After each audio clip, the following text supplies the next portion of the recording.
For over 1,000 years, one weapon has dominated the battlefields of Japan. A weapon so fearsome that it can split a man from throat to groin. Yet it spawned an entirely new art form and spiritual way of life. A sword so technologically perfect in structure, so beautiful in creation, that it gave rise to an aristocratic warrior creed. There is no weapon anywhere else in the world that seems to be regarded as having a spirit of its own. To me, the Japanese sword is the ultimate sword in the world. It has everything a perfect weapon should have.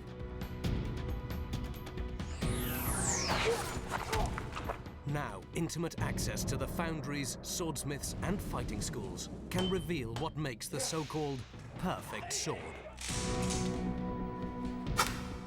And on the inside, the science of centuries-old secrets that give this blade terrifying sharpness and formidable strength. A no-holds-barred look at one of the most iconic man-made objects ever forged. This is the inside track on the making of the legend that is the samurai sword.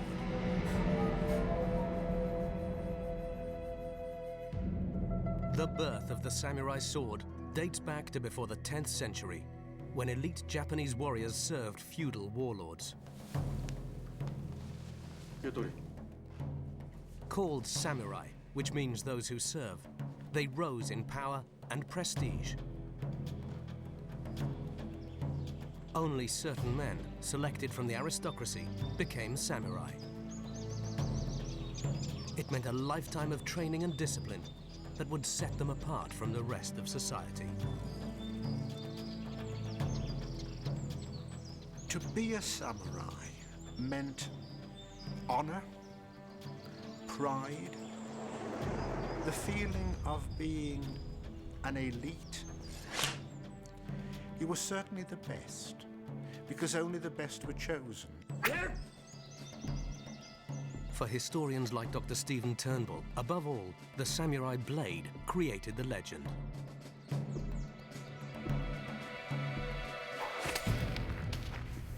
Allegedly strong enough to slice a body in two, but also precise enough to cut a single human hair.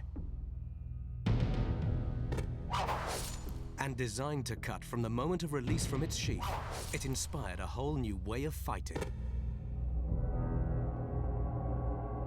For many, the katana sword developed in the 16th century has the perfect combination of balance, artistic beauty, plus a sharpness in its cutting edge.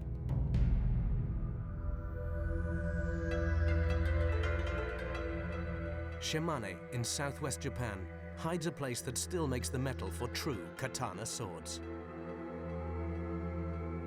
Called the Home of the Gods, this area has rare mineral ores vital in the forging of a unique type of steel. The birth of every katana sword takes place in a crucible of fire, at the bottom of an iron furnace. Called Tatara, this one is a rare traditional smelting furnace, the last one in Japan.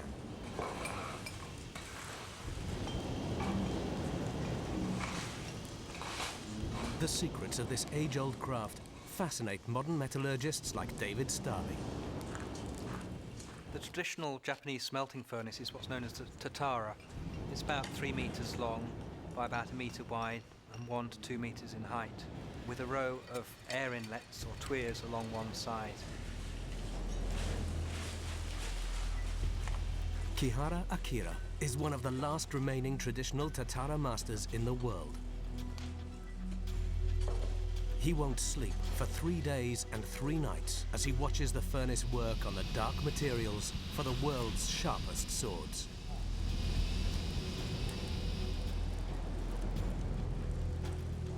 Compared to ordinary iron ore, the iron sand found locally is incredibly pure. It contains far less impurities like sulfur and phosphorus, which make iron and steel brittle. The magic starts when the carbon in the charcoal combines with the iron sand to form a unique type of steel.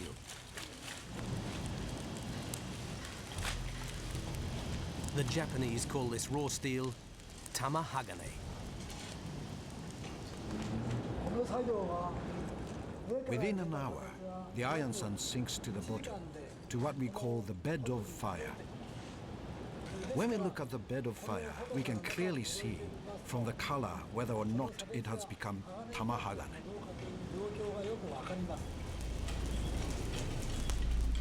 Partly because it never gets completely molten, this raw steel retains chemical and physical properties essential to the katana sword. First, at the atomic level, a small amount of carbon is retained. Just enough to give the legendary sword its first must-have quality. The carbon provides inbuilt shock absorption to withstand huge punishment when fending off blows.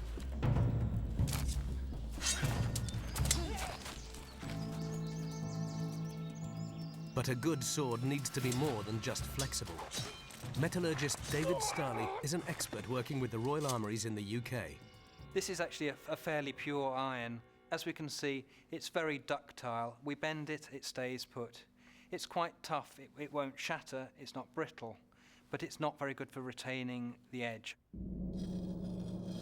So the katana is also given a pure steel outer edge, with low levels of impurities like sulfur. The result? Razor-like sharpness.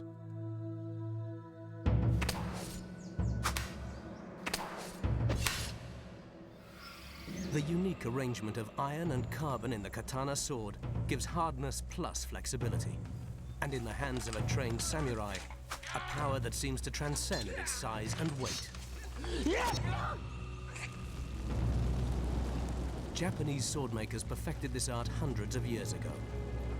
Heating to over 1,000 degrees centigrade combines hard steel and soft iron into a bimetallic blade. Very interestingly, this hacksaw blade is labelled as being bimetallic, and this has the same features that you would find in a 1,000-year-old Japanese sword blade.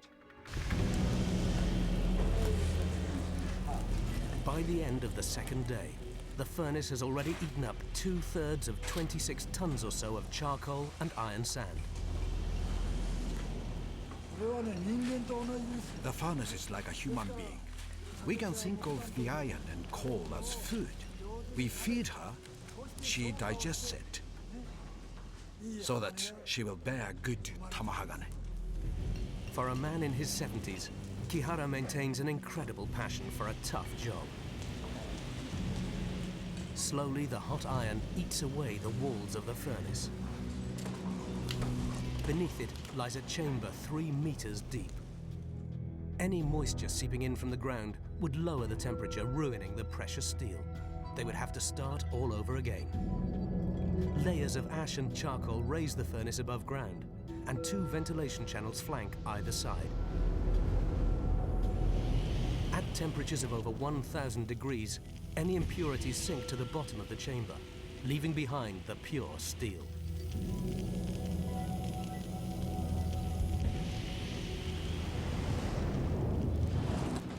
With no modern tools to guide him, Master Kihara will listen to the noise of the fire.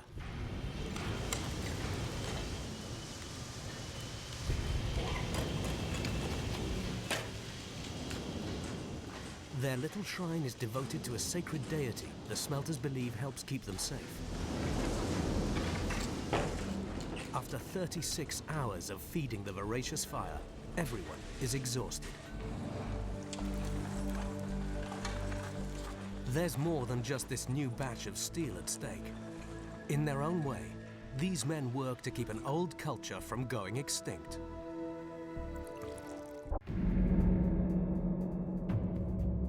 On the morning of the 4th day, he decides it's time to break up the furnace.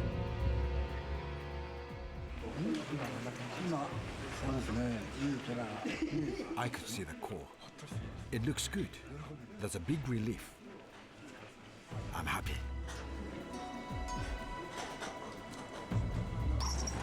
But no one can afford to relax yet, until they get the steel out there's no way of knowing if it's samurai sword grade or only good enough for knives and forks.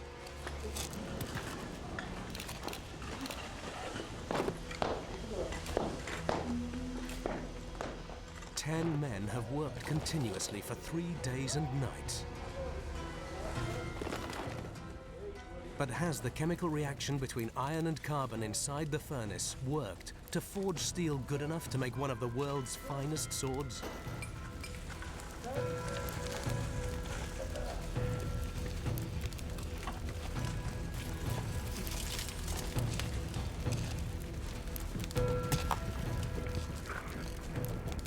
It's a tense time as the walls of the furnace come down, leaving behind a blistering mass that looks like molten lava. It took around 26 tons of iron ore and charcoal to produce this crude steel they call tamahagane. If it's of the right grade, it could fetch around $50,000, which is around 50 times more expensive than ordinary steel.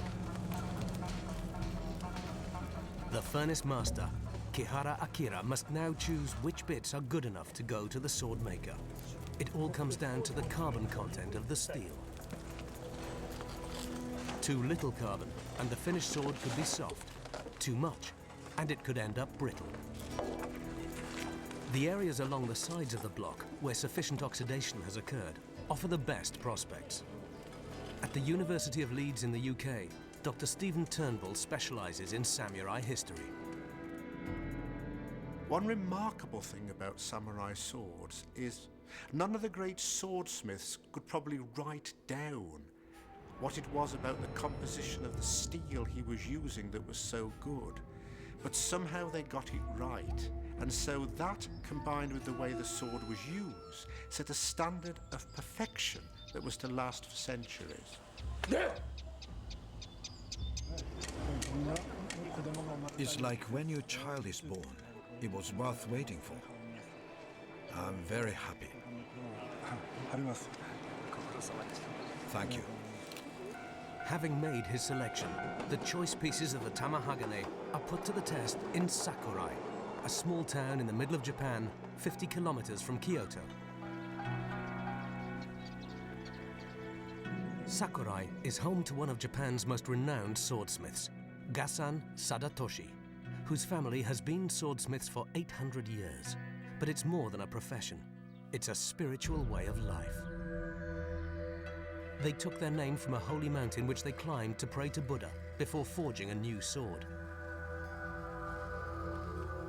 They also brought this spiritualism into the forge, as Britain's Royal Armoury's senior curator, Ian Bottomley, explains. The forge in which he works is regarded as a sacred site, and most of them have a Shinto shrine somewhere within them, to which the smith prays every morning before starting work. The pieces of raw steel arrive from the smelters 300 kilometers away. Together with his son and assistant, Gasan carefully examines the tamahagane to see if it is up to scratch for his next sword. He's looking for heavy pieces with a bright silver color. Any bits that are grayish-black and coarse are ejected. The great swordsmiths of Japan were far more than just blacksmiths. They weren't just people who bashed metal into a sword shape. They were more like alchemists. They were steeped in the mysterious traditions of the metal, how it was melted, how it was molded, how it was beaten. They may not have understood the chemical composition of it, but from years of practice, years of apprenticeship, and years of tradition passed on from master to pupil, they were able to transform this mystery into something that was very, very real, the samurai sword. And there is really still only one way to learn the art of sword making: through apprenticeship. Not a career path anyone should take lightly. For Gasan's apprentices, it takes several years just to learn the basic skills of sword making. They live on site, help with household chores, and work with their master for 6 days a week. To begin with, they just concentrate on the charcoal and furnace.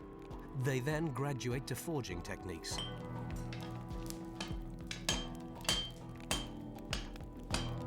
But after a few years, they get to start on their own swords. But for the lucky few that do qualify, it will take at least another 5 years before they can call themselves a master swordsmith.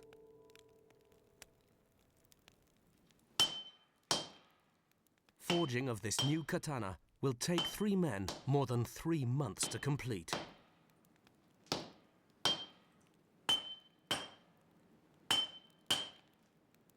Heat from the forge and constant hammering flatten the pieces into the building blocks of the new weapon under Ghassan's watchful and highly trained eye. I can see the amount of carbonization on the edges of these little pieces. This is very important when choosing the right pieces for the proper steel. The selected pieces then get wrapped in paper and a light covering of clay and ash to prevent oxidation.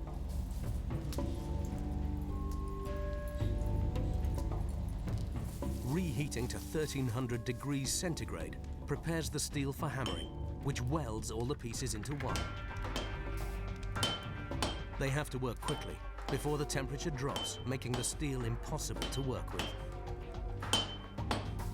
The hammering also drives out any remaining impurities. The finished product will weigh almost 50% less than the raw materials. The embryo of the katana finally takes shape as a single welded block.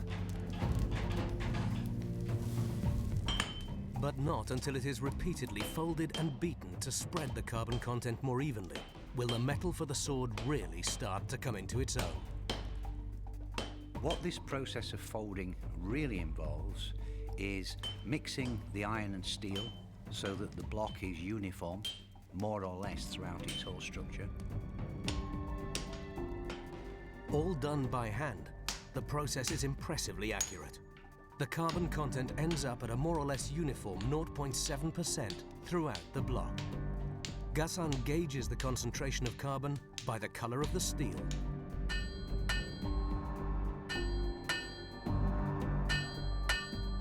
A dozen or more folds creates over 5,000 individual layers per 1 centimeter of steel. It is these layers that produce a pattern called the yihada, the skin of the metal. Slowly, the layered block takes shape as a weapon fit for a samurai warrior.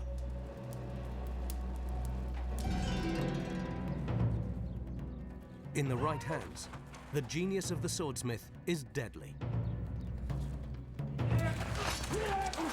A sword forged with not one, but 2 kinds of steel. Hard and ultra-sharp on its cutting edge, but with a softer, flexible core. Professor Inouye of the Fukuyama University explains this logic. If you forge a sword from very hard steel, you make it sharp, but it'll easily chip and even break. However, if you use soft steel, your sword may not break, but it won't get very sharp. Japanese swordsmiths understood this contradiction. The triumph of the Japanese sword maker is to combine iron and steel together.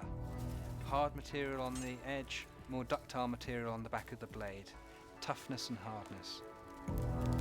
2 distinct qualities that make the katana among the sharpest and most resilient swords ever made. The blending of the 2 metals is the next stage in the process.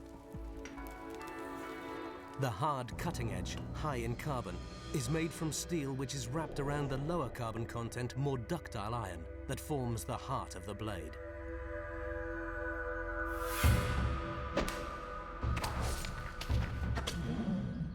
The overall structure of the outer steel, known as pearlite and ferrite, is very hard. But the Japanese swordsmiths take their swords 1 step further. The secret of their skill lies in working on the microstructure of the metal. Down the microscope, what we see is a mixture of the different components. In the interior or towards the back of the blade, we may have pure iron, such as this sample here, and we can see plain white grains of what we call ferrite. What we need, though, for the cutting edge of the blade is something that's harder than just steel. This is a structure known as martensite, and its appearance has been likened to seeing straw on snow. It's very hard material altogether, and it's ideal for the cutting edge of an object. Never intended as a stabbing weapon, the katana's edge was all important. This led to some unique methods to test a blade for sharpness, particularly during peace times, when if you were a criminal, you might end up as a human guinea pig. その上宗兵衛もろとも殺めた挙句金品強奪いたし候死罪申しつくべく候よって九段のごとし Depending on the severity of your crime, you might lose an arm, a leg, or worse.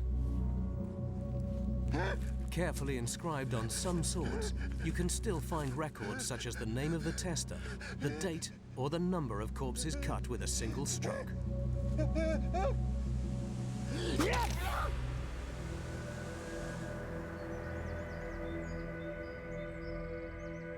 At Gassan's workshop, delicate work of a different kind is underway.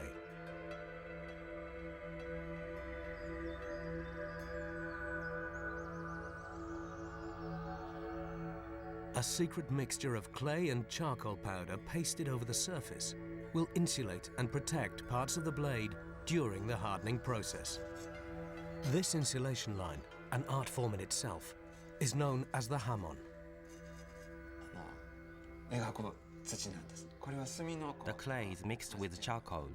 I use it to bring out the line we call hamon. The creation of this line doesn't just show the skill of the swordsmith. It's also an expression of his creativity, and it gives every sword a unique character. Where the softer steel core meets the hard edge of the blade, a clear line is visible. Metallurgically, what this is it's a microstructural phase between the martensite and the pearlite that contains elements of both. And when the sword blade is polished, this can be seen as an area that doesn't take on a proper mirror finish. Gassan darkens the forge so that he can judge by the color of the metal exactly when the sword edge has reached 800 degrees.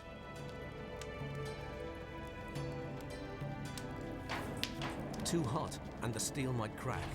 Too cold and the hardening would fail.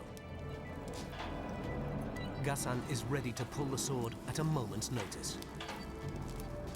Only when the color of the blade turns to the red of the rising sun is the katana ready to receive its soul. When the blade's then heated to red heat, it's quenched into water, and those parts only covered by a thin layer of clay cool very rapidly and become very, very hard. During the hardening process, the katana slowly comes to life.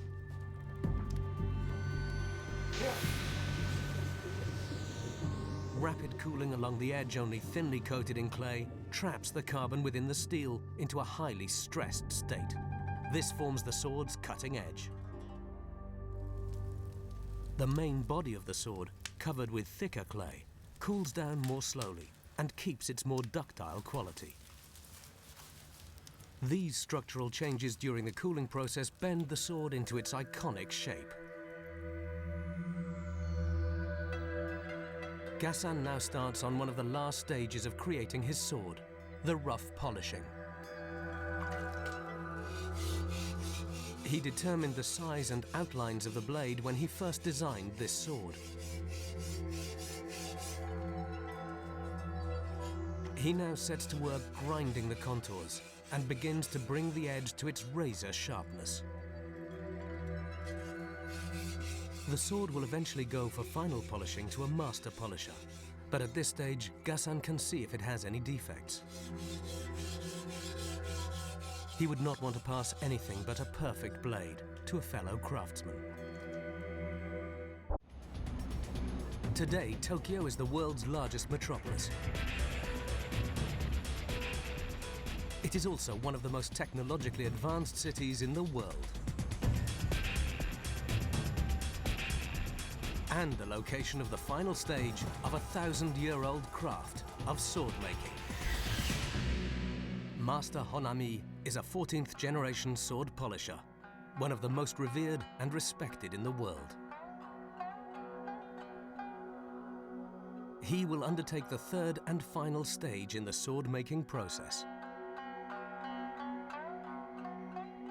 The polishing process was the job of a specialist, particularly in later centuries, and his task was to sharpen the sword, to give it its final shape, and also to reveal all the structures that were built into the sword during the forging and hardening process.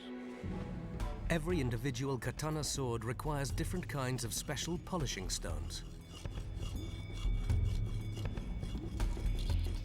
To select these, Master Honami draws on his encyclopedic knowledge of every swordsmith school in Japan.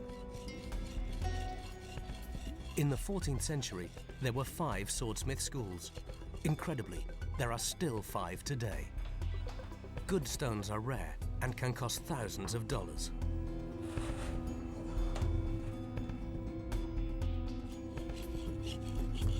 He looks carefully for the hidden beauty within every individual sword. After 10 days of polishing, he moves on to one of the finest grades of stone of all. The Yizuya stone is cut small, sometimes no bigger than a grain of rice. Although he keeps the blade's edge turned away from his body, it takes extreme concentration to rub these grains against some of the sharpest steel in the world. Katanas are very sharp. When I was younger, I used to cut myself a lot. Even these days, I'm still very nervous. Next, Master Honami begins with what's called the whitening of the blade. This will reveal the line where the hard and soft steel meet.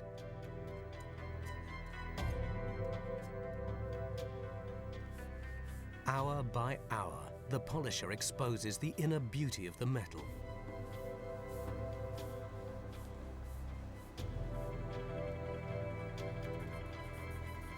Now he turns his attention to the tip of the blade.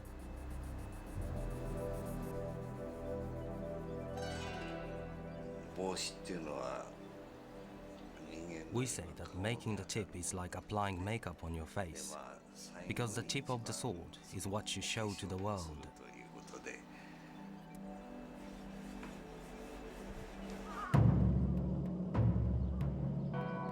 The samurai's katana was not only a beautiful weapon, it was a symbol of power and position in Japan's complex social structure.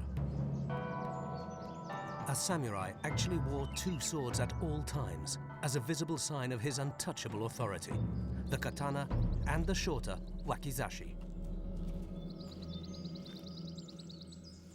Respect was demanded because they were the aristocrats. They were the rulers. They were the ones that the farmers grew rice for, the merchants traded goods for, the actors entertained and the priests prayed for.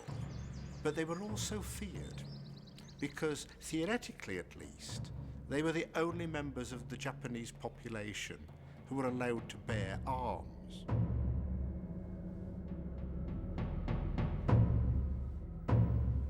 The samurai and his katana were inseparable. Only death would part him from it. It was his soul. During the 17th century, a book was published called Hagakure, which is the classic text of what it meant to be a samurai and how one was expected to behave. It contains the chilling phrase, "The way of the samurai is found in death." And in a sense, this sums up the whole of the samurai ethos. That the samurai's life was a preparation for death.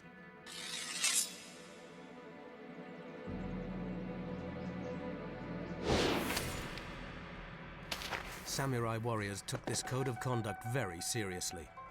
They avoided failure, surrender, and dishonor above all else. Death was far preferable.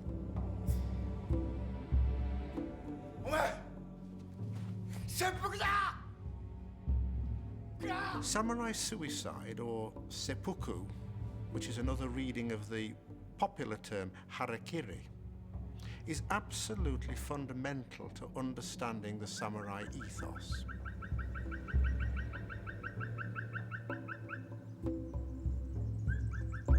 The ultimate crime for a samurai was disobedience. He paid for his crime with his own hand.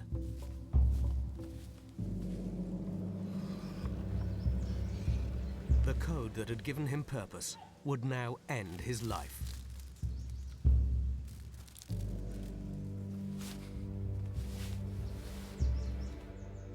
If the samurai had served his master well, he could ask a loyal companion to assist him in his death by chopping his head off at the point of extreme pain.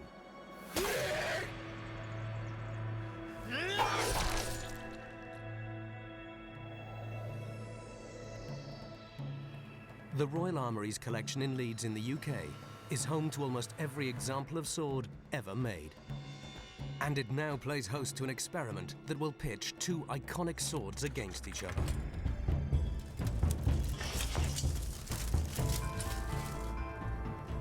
The curved samurai sword from Japan versus the straight European broadsword. The broadsword was an ideal cutting weapon, the katana ideal for slashing. So which one is best? With the abandonment of the feudal system, testing swords on corpses was obviously out of the question.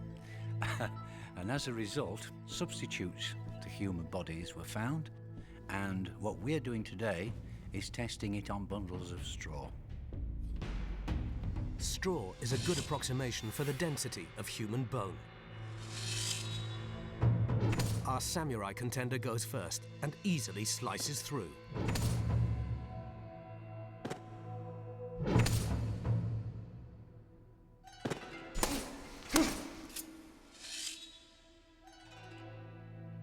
And interestingly, the European broadsword, even with its blunter edge, does just as good a job.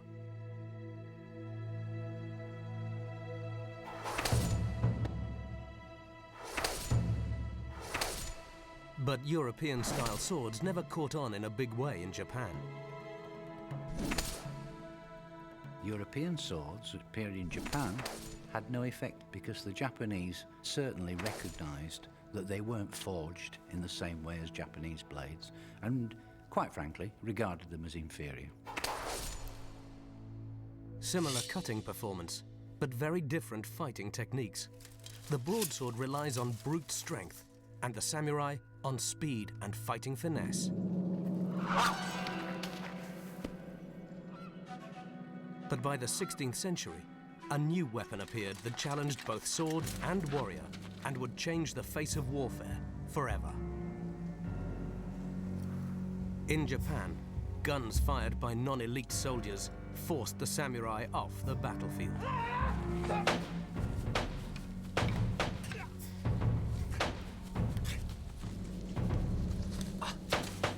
But it wouldn't be the end of the way of the warrior.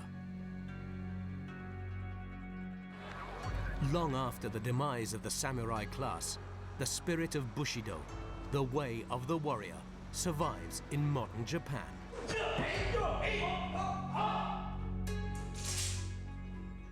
Sword schools flourish, and the secrets of the katana remain as alluring as ever.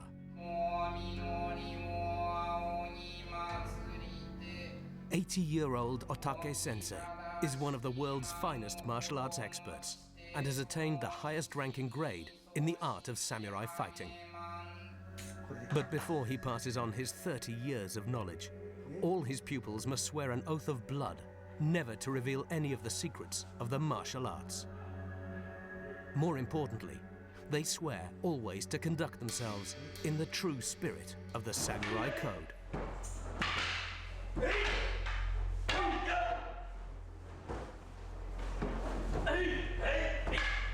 Otake Sensei teaches at the Katori Shinto Ryu, which was founded over 600 years ago. But before his pupils test out the science of the katana, they must first master the basics of one-to-one combat. When you fight, you should never have the sun in your face. You should always keep the sun or the moon behind you. You can use it to blind your enemy. The best warrior is one who can turn circumstances to his advantage in the fight.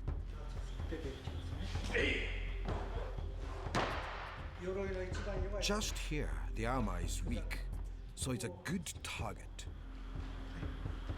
Okay, take your position.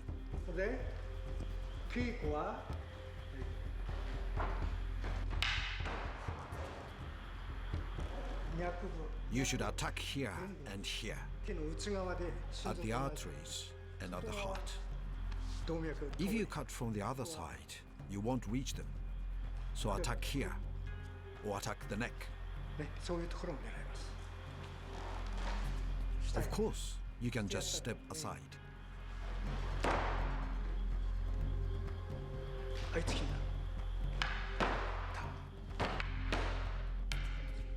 But when you block the opponent, you should always use the back of the sword, because that's the hardest part. There are many marks on the blunt side of the sword. This is caused by constant use to block the opponent's blow. So you should use the back of the sword to attack, like this. Only if you practice again and again will your body remember. You have to be so good that you can think about going to work the next day and still be able to fight. But that takes a few years.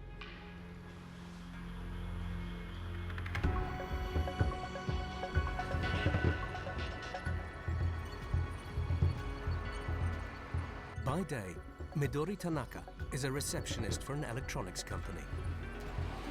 Her ancestors were samurai. By night, when her workday is finished, she boards a train with her sword. Midori's father, Fumon Tanaka, is a Grand Master Swordsman from Osaka who has devoted his whole life to studying and practicing the fighting arts of the samurai.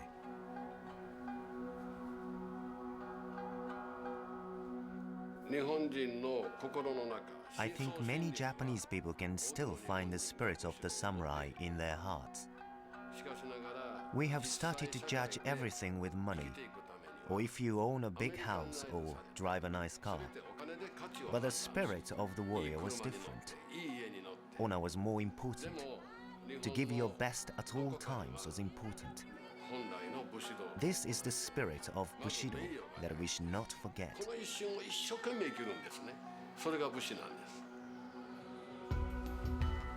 Today, his house is a haven for those who would follow this code.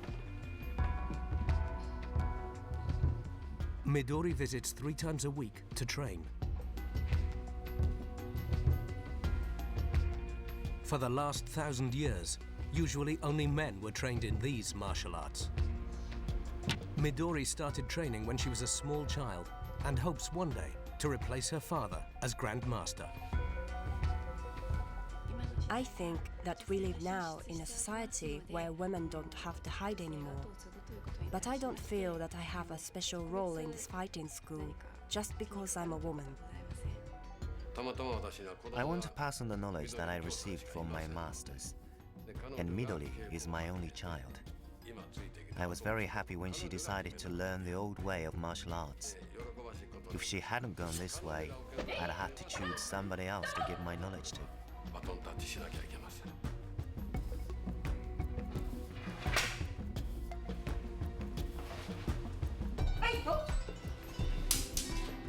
Midori has advanced to the point where she now practices with a real sword, not a wooden one.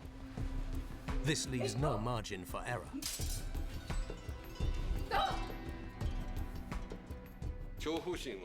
Through martial arts, you learn to overcome your fear. If you can reach the state of Mushin, which means no mind, you can be ready to fight at any time, even without fearing the possibility of death.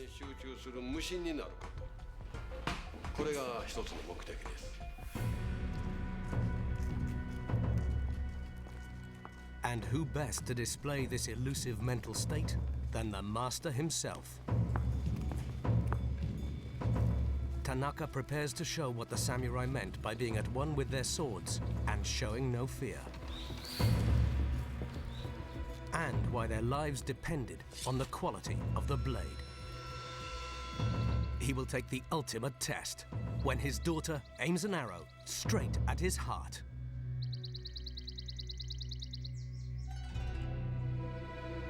Will his years of dedication and training protect him?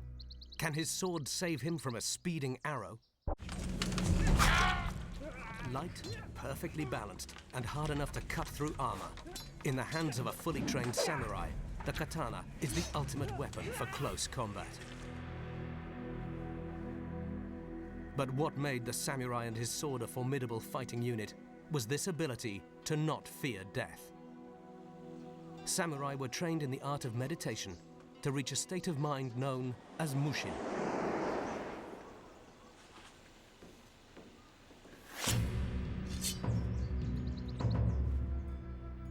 Fumon Tanaka now faces his daughter's arrow. In a contest against the bow and the sword, these lethal arrows can penetrate a board over 1 centimeter thick, more than enough to kill a man.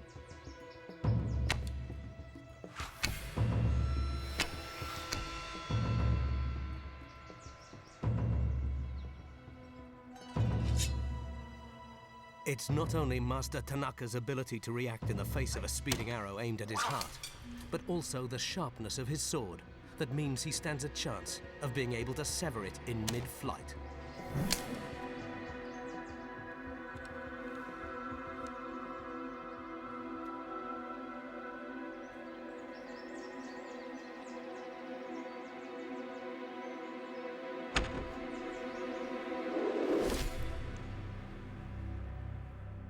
The samurai's katana is proof of man's ability to strive for perfection. It is the culmination of generations of swordsmiths working across hundreds of years in a pursuit for the finest blade in the world. And these swords didn't go unnoticed when American troops occupied Japan during the Second World War. During the war, thousands of Japanese officers had a sword. Even kamikaze pilots died with them by their sides. So great was the demand for these warriors' weapons that the sword went into mass production. They were mostly poor quality imitations, not made in the traditional way, but merely drop forged from cheap steel. Although it's just possible that some true katana swords made it across enemy lines. When the war ended, a large number of Japanese swords were surrendered or confiscated from Japanese prisoners or from the dead on battlefields. And just as the Japanese were very loath to part with them, so American GIs were very eager to acquire them. But among the hundreds of ordinary swords that were taken back to the States as souvenirs, there were a certain number of national treasures. Ones made, if you like, of imperial quality. And who knows how many of these treasures actually lie in American homes that were taken back without the owner knowing what a prized possession he'd acquired.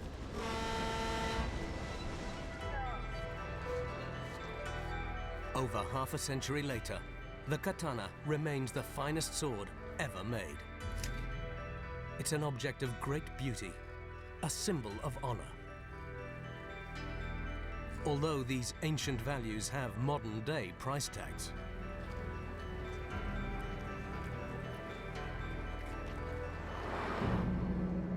The Tuken Shibata Gallery in Tokyo proudly displays its samurai swords. Perfection comes at a price, starting at around $5,000 to $25,000 for a good sword, and rising to over $50,000 for a famous one. Even if you can afford one, gallery owner Mr. Shibata doesn't sell to just anybody. Maybe I'm old-fashioned, but the sword is still the soul of the samurai. I don't sell them to just anyone.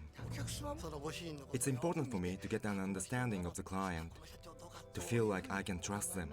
でご信頼できるところでお買いになったらいいと思いますね。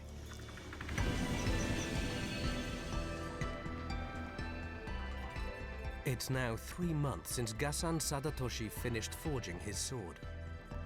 Master Honami the polisher is also done. It's the moment of truth. Time to inspect the results of half a year's work involving 15 men. A sword that I spent so much time on, to see it finished, with all its characteristics brought fully to light. It leaves me speechless. Made in the 21st century by strictly traditional methods, this katana sword is the embodiment of centuries of knowledge. In one perfect blade, it combines the resilient soft qualities of iron with the hard razor-sharp finish of steel. The polish, both exquisite and lethal, for many, it's the hand weapon of choice. To me, the Japanese sword is the most effective sword in the world. In my opinion, the Japanese samurai sword is the finest sword ever made. Even today, the samurai and his way of life continue to inspire new generations. 1,000 years of discipline, unswerving devotion, and peerless skill are values that Japan still holds high. And the legend of the katana sword lives on.